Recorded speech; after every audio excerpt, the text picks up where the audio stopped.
एक खिलौना था।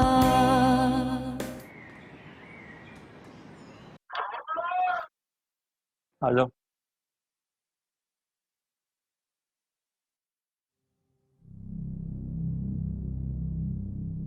नदीम, शायद तुमसे कुछ कहना चाहता है। बैठो।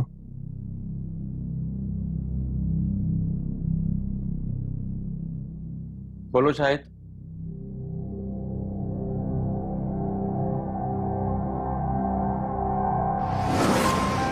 समझो तुम्हारा काम शुरू। काम को इतना मुश्किल नहीं है। तुम्हें सिर्फ ये करना है कि केमिकल्स एक्सचेंज करने हैं। यानी कि मिल में वही केमिकल्स जाएंगे जो मैं कहूँगी, एक्सचेंज्ड केमिकल्स। समझ गए? मैडम, नदीम साहब क्या सोचेंगे अगर हम पकड़ेंगे तो? देखो, अव्वल तो ऐसा होगा नहीं, बट इन केस अगर होता भी है तो तुम्हें कुछ नहीं होगा। तुम साफ साफ ये कह सकते हो कि तुम्हारा काम केमिकल्स बनाना नहीं है, सिर्फ सप्लाई करना है। तुम ये कह सकते हो कि मुझे जो केमिकल्स मिले मैंने सप्लाई कर दिए, बात खत्म।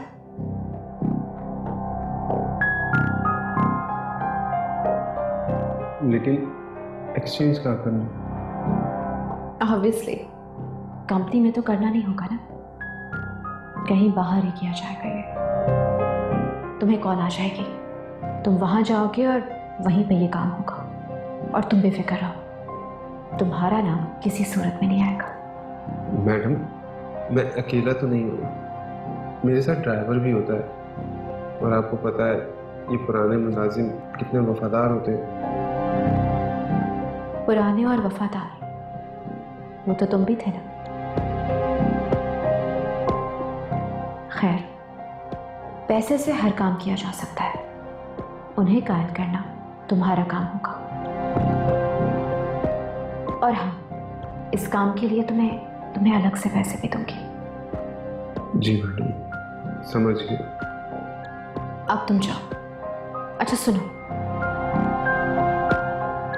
देखो प्लीज, जिस तरह तुम मेरे सामने घबरा जाते हो ऐसे मत घबरा जाना। बी कॉन्फिडेंट, वरना खुद तो फंसोगे ही, मुझे भी मुसीबत में डालोगे।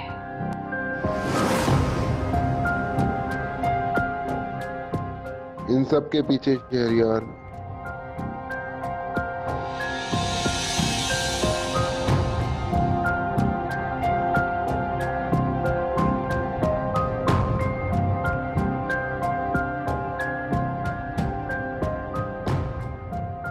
शायद दोबारा बताओ ये सब कुछ।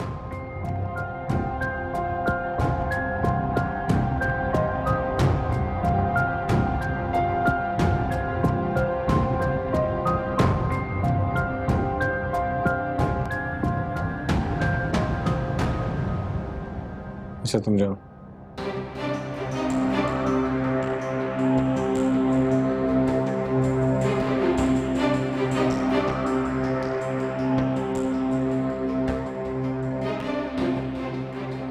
आपको क्या लगता है नदीम, आपकी बीवी ऐसी हो सकती है क्या?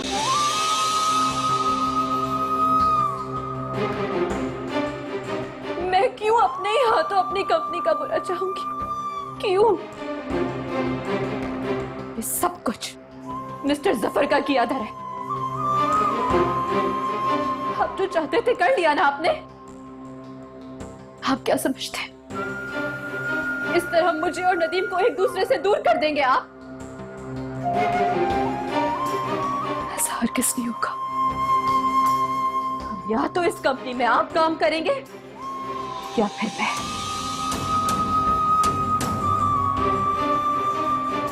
और इसका फैसला अब नदीम को करना है।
ये क्या है?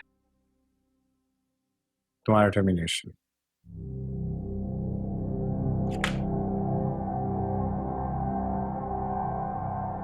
तुम्हें अंदाजा भी है तुमने क्या किया है? इस कंपनी को बनाने में मैंने अपनी जिंदगी लगा दी, जिसका तुमने मुझे ये सिला दिया है। बीवी की बातों में आके बिना कुछ सोचे समझे मुझे ये पर्चा थमा दिया। तुम्हें एक दफा भी ख्याल नहीं आया? अरे किसी भी कंपनी का ओनर ये काम करने से पहले 10,000 दफा सोचता। और तुम तो मेरे दोस्त थे। मैंने कभी सोचा भी नहीं था नदीम, जो तुमने कर दिखाया।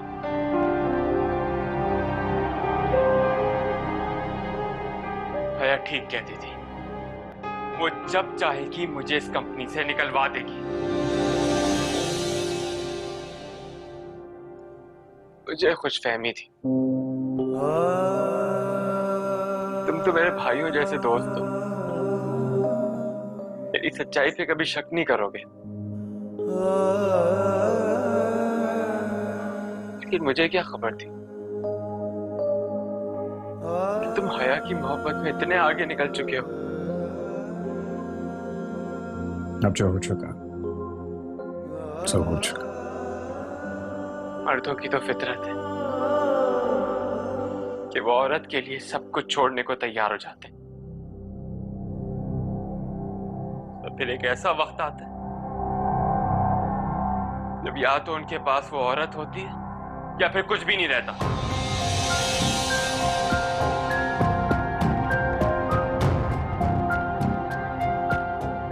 जाते जाते तुम्हें एक बात आखिरी दफा बता दूं।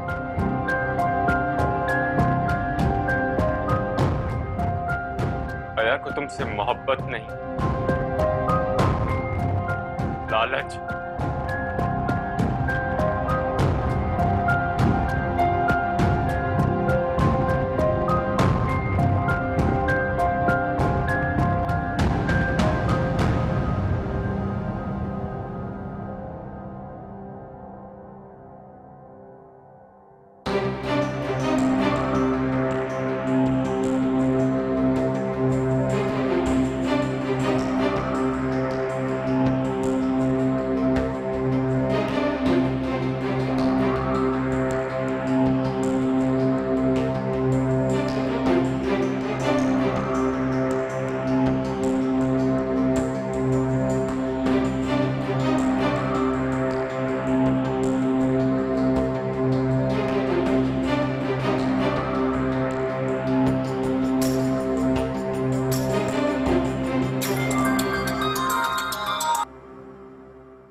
Hello mummy.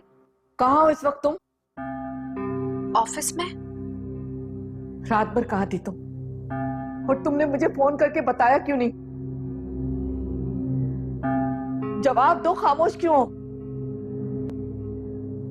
हया, मैंने तुम्हारे पर इतना एतमाद किया, हमेशा तुम्हें अपना बेटा समझा, आज ये सिला दिया तुमने मेरे एतमाद का। मेरे मुंह पे कालक मल दी है तुमने, किसी को मुंह दिखाने के काबिल नहीं छोड़ा। अपने मरे हुए बाप की इज्जत का भी ख्याल नहीं किया तुमने। मम्मी, मैंने शादी की है, कोई गुनाह नहीं। वाह, बहुत खूब। तुम ये कह रही हो कि तुमने शादी की है, कोई गुनाह नहीं किया। ये दिन देखने से पहले मुझे मौत क्यों नहीं आ गई? मम्मी, मैंने कुछ गलत नहीं किया। आप भी तो मेरी शादी करना चाहती थी ना। मैं मानती हूँ कि आपको बगैर बताए हुए मैंने ये सब कुछ किया है, लेकिन जब आपके सामने हकीकत खुलेगी तो आपको अंदाजा हो जाएगा कि मैंने कुछ गलत नहीं किया। हमें जीने के काबिल नहीं छोड़ा, हमारी इज्जत दांव पे लगा दी और कह रही हो कि तुमने कुछ गलत नहीं किया। मैं घर आके आपको सब कुछ बता दूंगी। हया मर गई तो मेरे लिए। आईना कभी तो मुझे अपनी शक्ल मत दिखाना, मत आना मेरी नजरों के सामने।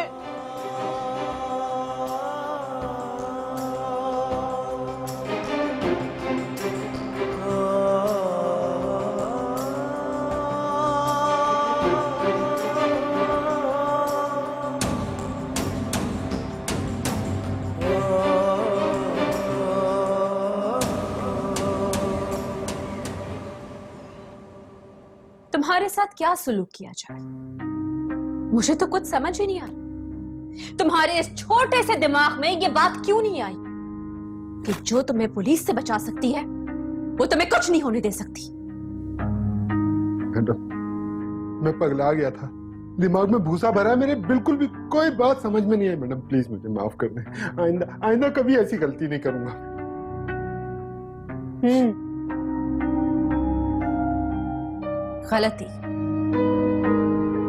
गलती तो तुमने की है,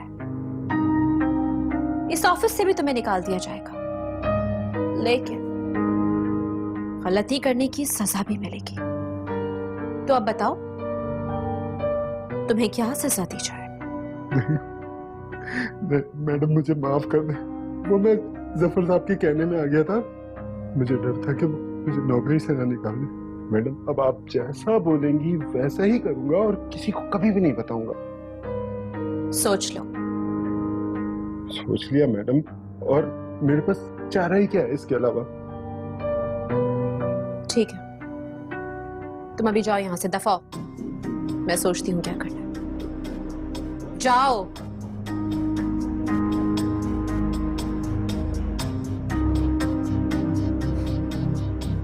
सोचा हुआ तो है मैंने कि क्या करना है।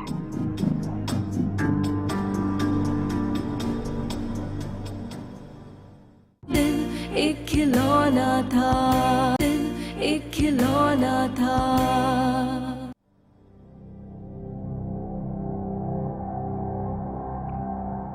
माहिन आपकी बीवी है, आपने जो भी किया उसके साथ वो अच्छा नहीं किया। आप अपनी एक नेक सीरत और फरिश्ता सिफ्त बीवी पर शक कर रहे हैं। एक ऐसी बीवी जो किसी के साथ दोस्ती नहीं कर सकती और किसी के साथ ताल्लुक क्या रखेगी। आपके पास माहिन से बात करने के मुतालिक कोई वक्त ही तो नहीं है, और माहिन के पास आपके सोचने के अलावा कोई वक्त नहीं। मैंने अपनी पूरी जिंदगी में ऐसी पेशेंट नहीं देखी जिसे चलने की सबसे बड़ी खुशी यह थी कि उसे चलता देखकर आप खुश हो। अगर आपने तो उसकी सारी खुशी छीन ली। अगर वो अभी तक जिंदा है तो इस आस पर, इस उम्मीद पर कि आप एक बार उससे जाकर मिल लो, उसकी हालत देख लो, अंदाजा हो जाएगा आपको। शायद आपको ये बात सुन के अजीब लगे, इस दुनिया में बहुत कम ऐसे खुशनसीब होते हैं जिसे माहिन जैसी बीवी मिले। नदीम साहब प्लीज आप एक बार माहिन से मिलकर उससे बात कर लें। मैं समझूंगा कि मैंने अपनी दोस्ती का हक अदा कर दिया।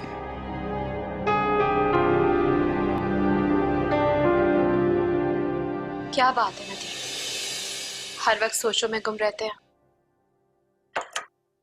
मुझे भी तो कुछ बताइए, क्या सोचते रहते हैं आप? नहीं यार, कुछ नहीं। कुछ तो है। जफर के जाने का दुख है क्या?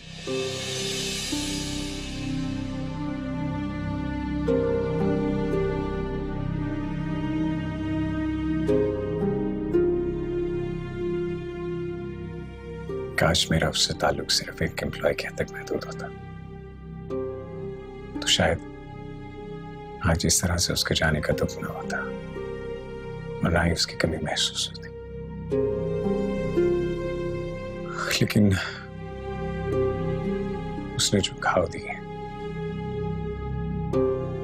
उसके बाद दोस्ती जैसे पाकीज़ा रिश्ते से भारी उठ गए। पता नहीं क्यों, मगर अब तो वो बहुत चीप हरकतें करने लगा था। ऐसे हालात पैदा करना चाहता था कि आप मुझे छोड़ दें और मैं उसके पास वापस लौट जाऊं। मुझे शायद उसे उसी दिन निकाल देना चाहिए था जिस दिन उसने ये बात की थी, लेकिन खैर जो हो गया सो हो गया।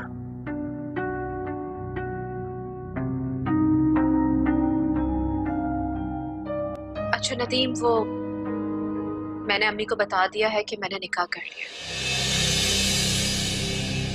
मगर अभी ये नहीं बताया कि निकाह आपसे किया है। लेकिन क्यों? ये क्यों नहीं बताया?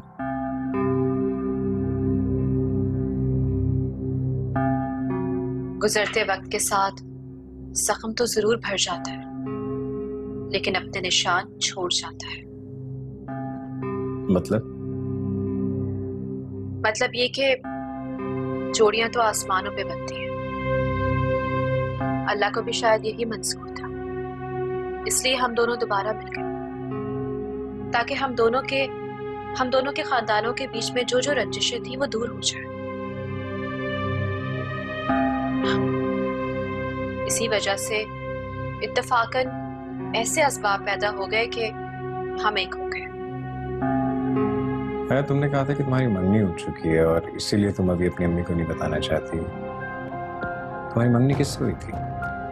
मंगनी आप ही से हुई थी मेरी, और किससे होनी थी? आप ही के नाम पे बैठी रही मैं भी और मेरे घर वाले भी।